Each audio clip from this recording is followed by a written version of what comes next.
تو ہمیشہ ہی آپ ہمارے جو سنی مکتب میں پائے جانے والی غلطیاں ہیں انہیں ڈسکس کرتے ہیں. کبھی آپ نے شیعوں کو جواب نہیں دیا. آج میں شیعوں کو جواب دینا چاہتا ہوں. کتنا غلط اور کرپٹ آدمی کیوں نہ ہو, اگر وہ شیعہ کی نفرت پر ایک خطبہ دے دے, جامع خطبہ, ماشاءاللہ یہ ان کے لیے حاجی اور ولی بن جاتا ہے. شیعہ ہونا کوئی آسان بات نہیں ہے. اپنے آپ کو تیروں کے سامنے پیش کرنا ہے. بسم اللہ والصلاۃ والسلام علی رسول اللہ وآلہ ومن السلام علیکم ورحمۃ اللہ وبرکاتہ.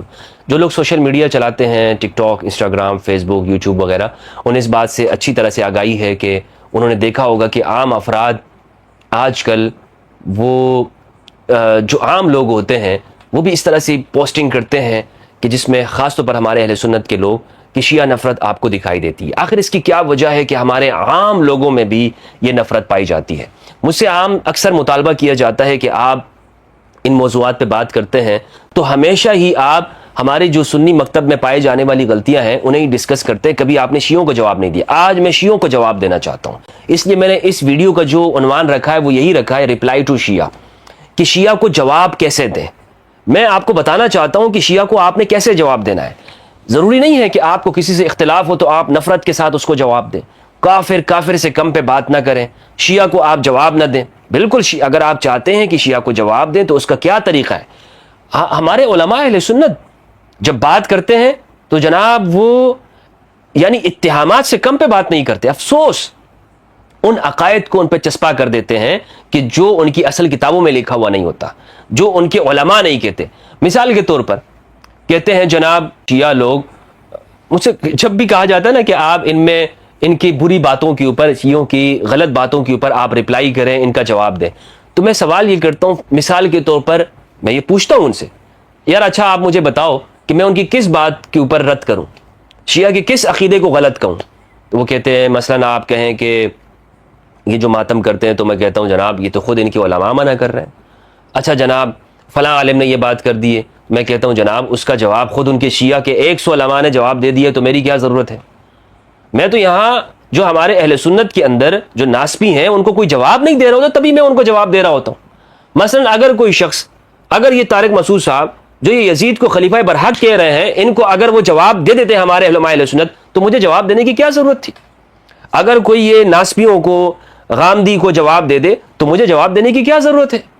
یعنی طارق مسعود صاحب نے واضح لفظوں میں امام حسین علیہ السلام کو جب وہ خارجیوں کی, باغیوں کی کیٹیگری میں شامل کر دیا, جب یزید کو خلیفہ برحق کہہ دیا, تو بچا کیا. ایک مجھے سنی عالم بتائیں کہ جس نے کہا ہو کہ طارق مسعود نے یہ بات غلط کی.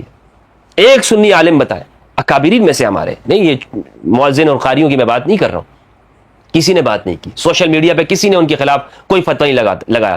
اگر یہ بات میں طلقاء میں سے کسی کے بارے میں کہہ دیتا, ابھی تک کتنے بڑے بڑے احتجاجی مظاہرے ہو چکے, ملین مارچ ہو چکے ہوتے, اور کیا سے کیا طوفان مچ چکا ہوتا. لیکن کیا, جب انہی کا بندہ جب اس طرح سے حرکت کرتا ہے تو کوئی اس کے اوپر گفتگو کرنے والا نہیں ہوتا, لہٰذا ہمیں بات کرنی پڑتی ہے.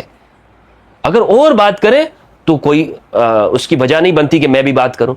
تو اسی لیے جو میں یہ شیعہ کو رپلائی نہیں کر رہا ہوتا ہوں, اس کی بنیادی وجہ یہ کہ خود ان کے علماء اس کو جواب دے دیتے ہیں جب وہ اصلاح کر لے. بہت ساری چیزوں پر ایسے, مثال کے طور پر میں نے خود ایک شیعہ عالم کو ممبر کے اوپر سنا کہ انہوں نے یہ جو مجالس کے اندر جو خاص طور پر عاشور کے کراچی کے جلوس میں خواتین کی شرکت پچھلے سال ہوئی, تو انہوں نے ممبر کے اوپر لوگوں کو منع کیا, مولانا حسن ظفر صاحب نے, کہ آپ یہ کیوں شرکت کر رہی ہیں.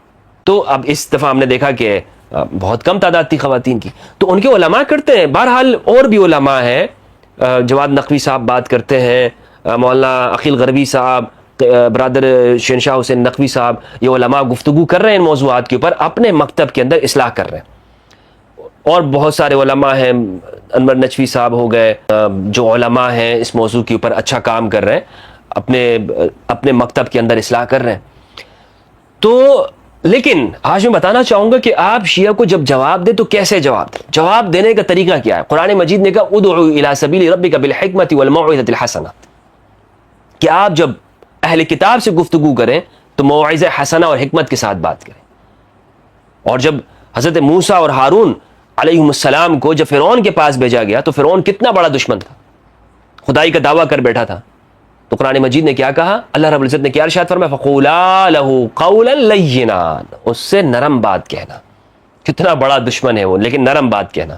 اور اس کی ایک وجہ یہ بھی ہو سکتی ہے کہ وہ اقتدار کے اوپر ہے، لہٰذا جب آپ اقتدار کے طبقے سے بات کریں تو ان کے ساتھ یہ ایک درجے کے اندر، یعنی اسٹیپ بائی اسٹیپ ہے، یعنی ایسا نہیں ہے کہ آپ ہمیشہ ان کے ساتھ نرم لہجے میں بات کریں گے، بلکہ ایک افضل جہاد تو یہ ہے کہ آپ حاکم وقت جو سلطان ہے، ظالم ہے، اس کے سامنے کلمہ حق بلند کرنا، یہ افضل الجہاد ہے۔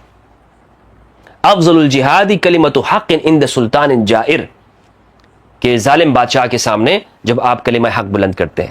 تو شیعہ کو جواب دیتے ہوئے ہمارے ہاں آپ دیکھ رہے ہوں گے تہمتیں لگائی جاتی ہیں، اس طرح کے گفتگو کی جاتی ہے کہ جس کا سر و پیر نہیں ہوتا اور جو ان کے اندر پائی نہیں جاتی، اور آپ سے پھر مطالبہ کرتے ہیں کہ جناب تم بھی اس بات کا جواب دو کہ جو ان کا عقیدہ نہیں ہے۔ اگر میں بریلویوں کے بارے میں یہ کہوں کہ بریلوی لوگ تو مزارات کو سجدہ کرتے ہیں، مجھے بریلوی لوگ جواب دیں اس کا، کیا یہ بات کرنا بریلویوں کے اوپر درست ہوگی؟ آپ سب کہیں گے کہ نہیں، ایسا نہیں ہے بریلویوں کے، یہ اس لیے کہ بریلویوں کے جو اکابر ہیں انہوں نے تو یہ لکھا ہی نہیں ہے۔ احمد رضا خان صاحب کا فتویٰ ہے کہ آپ خبر سے 4 ہاتھ پیچھے کھڑے ہو جائیں۔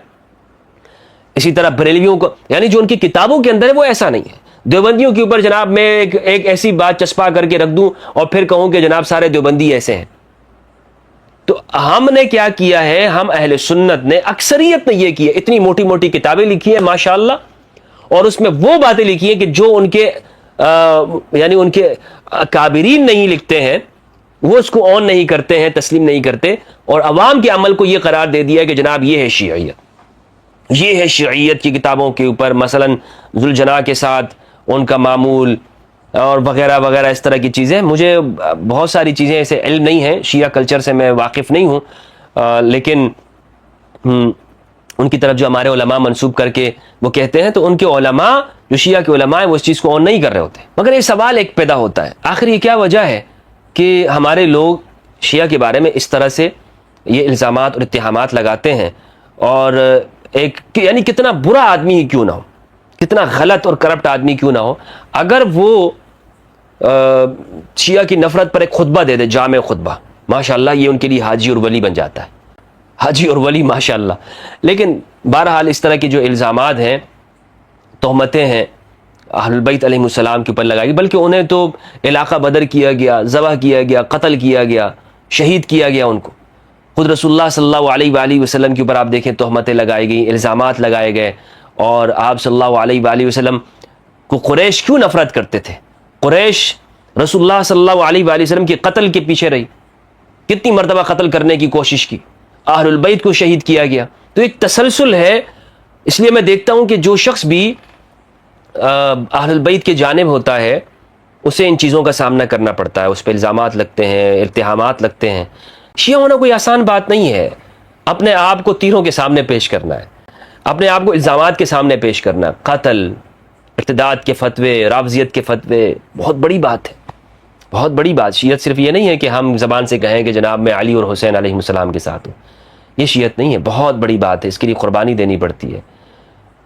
جو لوگ آپ کو کہیں نا کہ آپ شیعہ ہیں، فخر سے کہیں کہ شیعہ ہیں، اگر الزام کے طور پہ کہتے ہیں، لیکن حقیقت یہ ہے کہ یہ ایک بہت بڑی بات ہے، ایک بہت بڑا ٹائٹل ہے کہ جس کو اختیار کرنے کے لیے انسان 100 مرتبہ سوچ لے۔ یعنی اگر آپ کو کوئی کہتے ہیں نا یار کیا واقعی مسلمان ہے، ماشاءاللہ ماشاءاللہ، مسلمان صرف کلمہ پڑھنے کا نام ہے، یعنی ظاہری طور پر اسلام قبول کرنے کا نام ہے، اور مومن دل سے ماننے کا نام ہے۔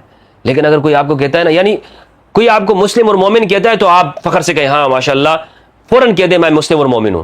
لیکن اگر کوئی آپ کو کہتا ہے کہ یار آپ شیعہ ہو، تو یہ ایک اتنی بڑی بات ہے کہ آپ کو قبول کرتے ہوئے بھی 100 مرتبہ سوچنا چاہیے۔ کس لیے؟ اس لیے کہ یہ اتنا عظیم ٹائٹل ہے کہ یہ قبول کرتے ہوئے شاید آپ کے وہ اعمال نہ ہوں، شاید وہ اس جگہ تک آپ نہ پہنچے ہوں۔ شیعیت بہت بڑا مرتبہ ہے، بہت بڑی چیز ہے، یہ اتنا آسانی سے نہیں ہم قبول کر سکتے، یا اتنی آسان سی بات نہیں کہ جو ہم دوسروں کو بطور الزام لگا دیتے ہیں۔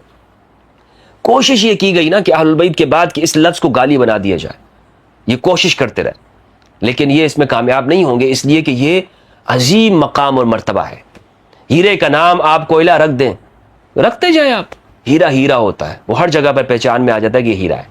تو تشیع یا شیعت ہونا یہ اتنا بڑا ٹائٹل ہے، اتنا بڑا ٹائٹل ہے کہ اسلام، ایمان وہ سمجھ میں آ جاتا ہے، لیکن اس کو سمجھتے ہوئے بہت سارے لوگ نہیں سمجھ پاتے ہیں۔ اور یہ جو اہل البیت علیہ السلام کے لیے بغض ہے نا، اس کو اگر آپ سمجھنا چاہتے ہیں تو آپ یہ دیکھیں کہ امام حسین علیہ السلام کو جب شہید کیا گیا تو شہید کر دیا تھا انہوں نے، بدلہ لے لیا تھا. اب کیا ضرورت تھی کہ ان کے اوپر گھوڑے دوڑائے انہوں نے؟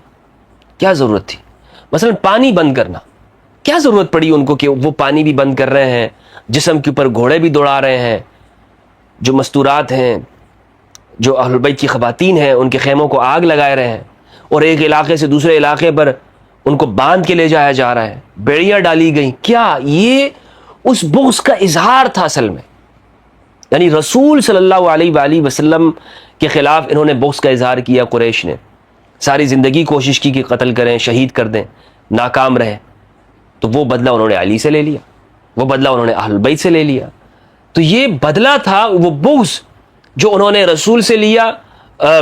لینا وہ رسول سے چاہتے تھے، لیکن رسول سے نہ لے سکے، کامیاب نہ ہوئے، تو انہوں نے اہل بیت سے لیا. اور آج یہی ہے کہ یہ جو الزامات لگتے ہیں، یہ جو جھوٹ بولے جاتے ہیں، اتہامات لگتے ہیں، اس کی جڑ میں جائیں نا آپ، جڑ میں نیچے اتریں، آپ اس کا تجزیہ کریں، غور و فکر کریں، تو یہی وجوہات نظر آتی ہیں جو میں آپ کے سامنے بیان کر رہا ہوں. اور جو پوری ایک بنو امیہ کی تاریخ ہے، آپ دیکھیں کہ یہ آپس میں کتنے ان کے اختلافات ہیں.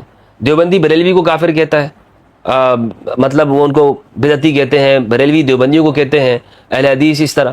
لیکن یہ ایک ہو جاتے ہیں. کون سی چیز ان کو ایک کرتی ہے؟ کون سی وہ بات ہوتی ہے کہ جو یہ سارے ایک حلف بنا لیتے ہیں، ایک گروپ بنا لیتے ہیں اور وہ اکٹھے ہو جاتے ہیں؟ تو الغرض یہ جو جواب دینے کا طریقہ ہے یا تنقید کرنے کا طریقہ ہے ہمارے اہل سنت میں، اس کو سدھارنے کی ضرورت ہے، اس کی اصلاح کرنے کی ضرورت ہے کہ اس کا آغاز پہلے اپنے گھر سے کیا جائے. ان لوگوں سے کریں کہ جو ہمارے ہاں ناسپی ہیں، ان پہ تو پہلے تنقید کریں، ان کو تو پہلے آپ جواب دیں، ریپلائی ٹو فلاں فلاں. ان کو کیوں آپ جواب نہیں دے رہے ہوتے؟ بس ہر وقت آپ جھوٹ الزامات لگا کر دوسرے فرقوں کو دیں. اچھی بات ہے کہ اگر آپ جواب دینا چاہتے ہیں، اپنے لوگوں کے عقائد بچانا چاہتے ہیں. ابھی میں کتنے علماء کی تقریریں سن رہا ہوں، کتنے لوگوں کا اقرار سن رہا ہوں کہ جناب اہل بیت کے فضائل بیان کرو، ورنہ لوگ تو دھڑا دھڑ شیعہ ہو رہے ہیں. کتنے لوگوں کی زبانی سنائی دے رہا ہے یہ بات؟ کتنے؟ کیوں؟ اس لیے کہ ہمارے یہ پورا ایک تاریخی تسلسل ہے، لوگ جان گئے ہیں کہ الزامات ہیں، جھوٹ ہیں، اتہامات ہیں، ہمیں جواب دینا چاہیے.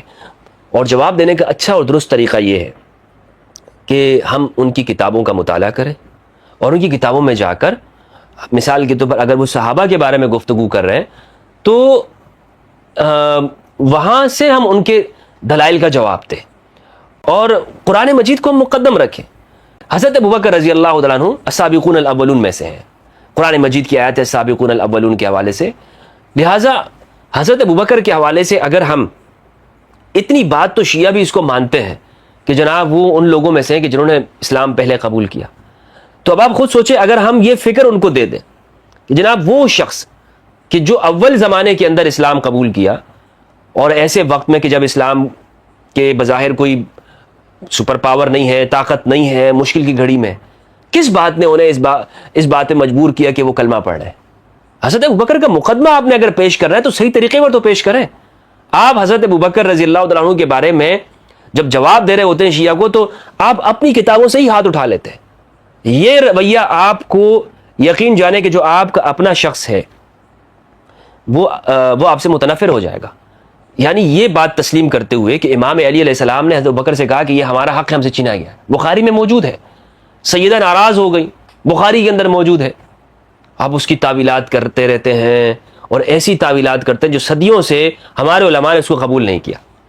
تو شیعہ کو جواب دینے کا جو طریقہ ہے نا، اس کو ہمیں سوچنا ہوگا کہ ہم کیسے جواب دیں، اور اس کا کیا انداز اختیار کرنا چاہیے. اور اس میں جو تکفیر کی حد تک ہم جاتے ہیں اور پھر جو اتہامات لگاتے ہیں، یہ طریقہ ہمارے نوجوانوں کے لیے درست نہیں ہے. یہاں پر آپ ایک بات اور دیکھیں کہ بنو امیہ کے زمانے میں ممبروں کے اوپر مولا علی علیہ السلام کو سب و شتم کیا گیا، امام علی کے اوپر، اہل البیت کے اوپر کیا گیا.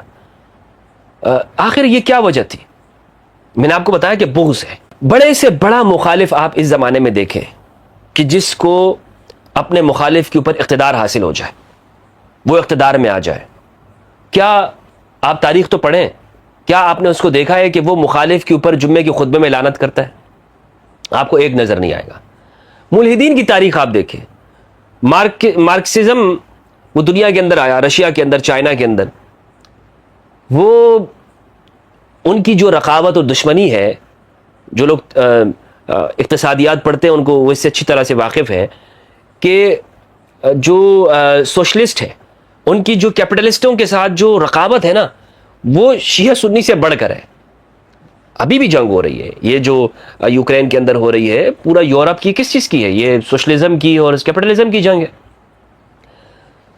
تو لیکن آپ یہ نہیں دیکھیں گے کہ سوشلسٹ حکمران لینن آیا، اس نے آنے کے بعد ایک پورا خطبہ دے دیا ہو اور اس میں ایک جو نام ہے مخالفین کے ان کے ناموں کے اوپر گالیوں کی رسم جاری کرا دی ہو. نہیں ملے گا آپ کو کوئی. پاکستان کے اندر دیکھ لیں کہ عمران خان صاحب آئے ہوں، اس نے نواز شریف کے اوپر گالیاں دینے کو مسجد کے اندر واجب قرار دے دی ہو، جمعے کے خطبے کا حصہ بنا دی. اسی طرح نواز شریف صاحب کو آپ دیکھ لیں، وہ بھی نہیں کرے گا. یعنی بد سے بد مخالف بھی اپنے مخالف جس کو برا سمجھتا ہو اس کے لیے یہ رویہ اختیار نہیں کرے گا. لیکن بنو امیہ نے یہ رویہ اختیار کیا، بنو امیہ نے یہ رویہ اختیار کیا. تو آپ اس بغض کی انتہا کو جائیں.